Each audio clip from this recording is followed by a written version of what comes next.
Hello, VTubers. Well, here we are on Thursday, the something or other of July. Is it the 6th of July? I've got you quite a sad one today. I can't even feel happy about it myself. I'm sorry. I'm sorry, VTube, but there's just some things that ain't bleeding funny. This one, I don't know whether you can see the tagline. I don't think you can.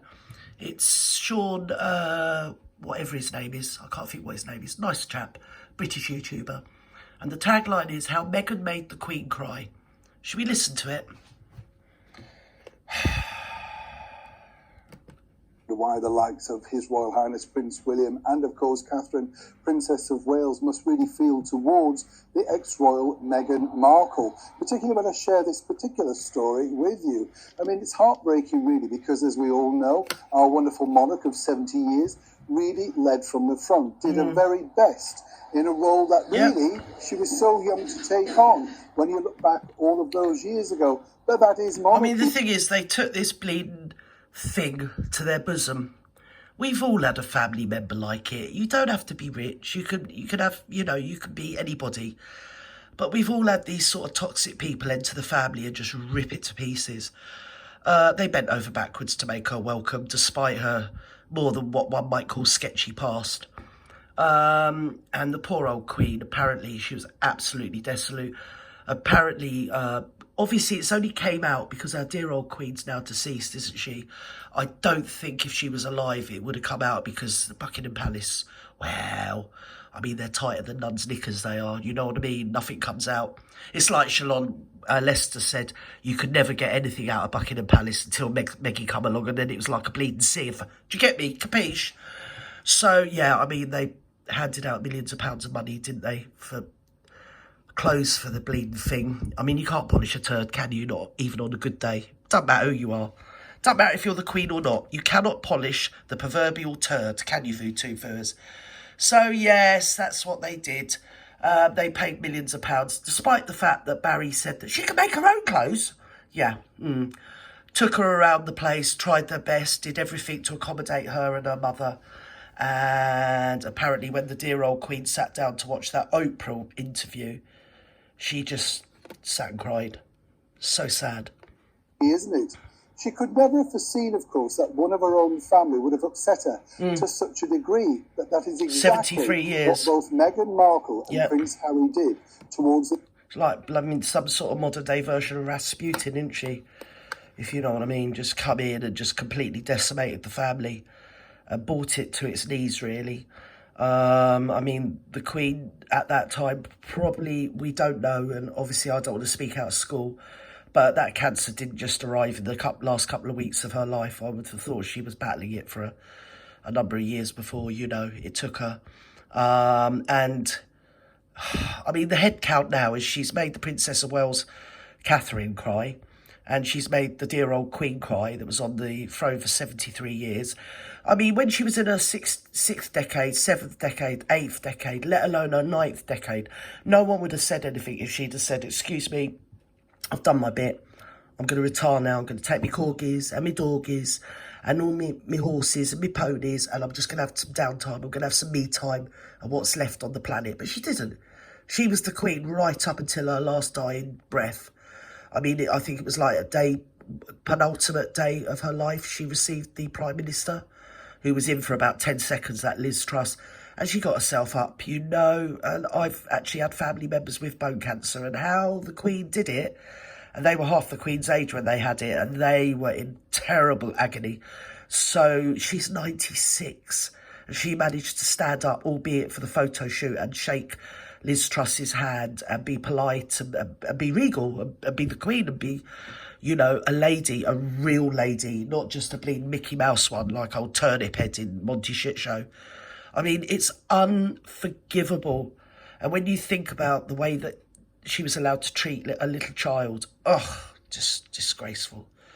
Disgraceful. I'm definitely part of the... is it the new Housewives Recap Hong Kong Club? Yeah, the Goose Club. Yes, right, you old dirties member. Bleeding. It's like Shakespearean, isn't it? She literally, if she walks on stage, everyone should go bleeding boo.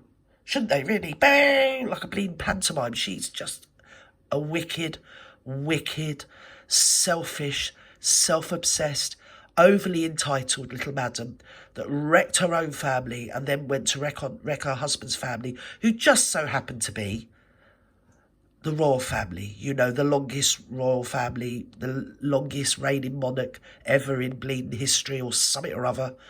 It's just awful. It's just so sad to think of a poor 96, or I think she probably would have been about 94-year-old lady sat there crying. You know, terrible. The end of her life. Trying to steal her legacy. Explain.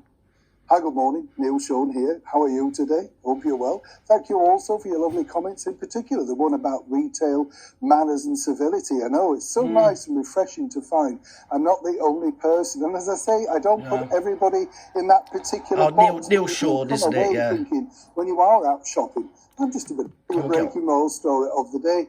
This story really all centres upon the fact that Meghan Markle and, of course, Prince Harry did that now infamous interview. I'm sure they must regret this, you know. No, they don't. Winfrey, because at the time, they don't, because there's nothing absolutely groundbreaking. Yeah, it wasn't. There's nothing going on between their ears. It wasn't that groundbreaking because Edward VII did it with Wallis, except he didn't spill the tea. And I mean, spilling the tea is one thing. You could do it with grace, but you don't need to do it with spite, and that's the difference. You know, they don't regret anything. If anything, they just feel sad for themselves because, well, you know, they're not king and queen of the world, are they? Bombshelly, all of that sort of stuff. And it was, really, because of their lies. Prince Harry basically claiming that his father, Prince Charles, had cut him off financially. Meghan Markle's wild racist claims. And then, of course, Prince Harry basically denying it.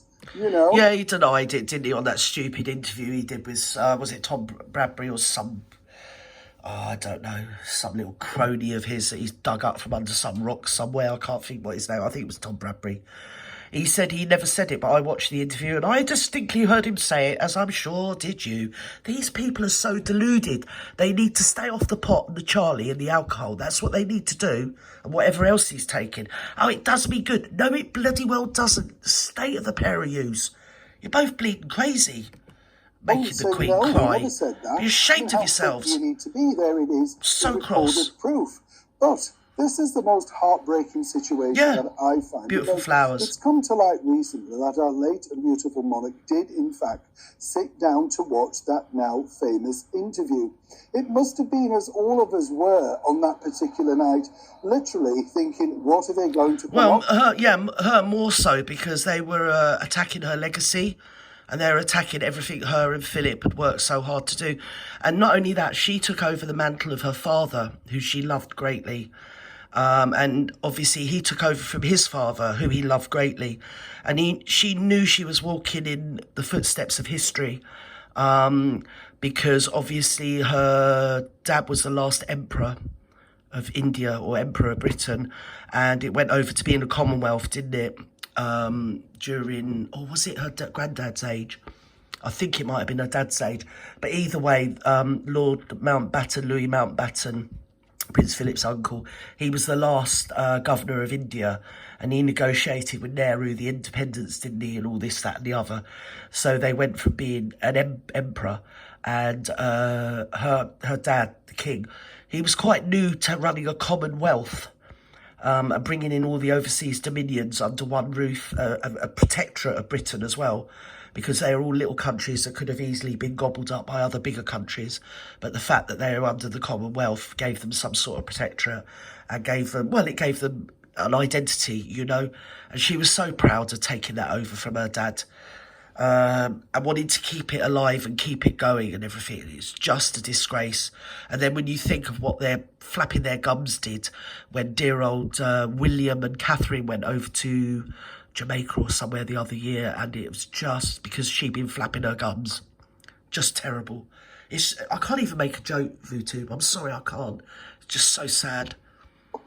Didn't take long for the bombshells and nastiness to start, though, did it not? But according to a very good source, this particular interview left our late monarch in tears. And this Shame on them.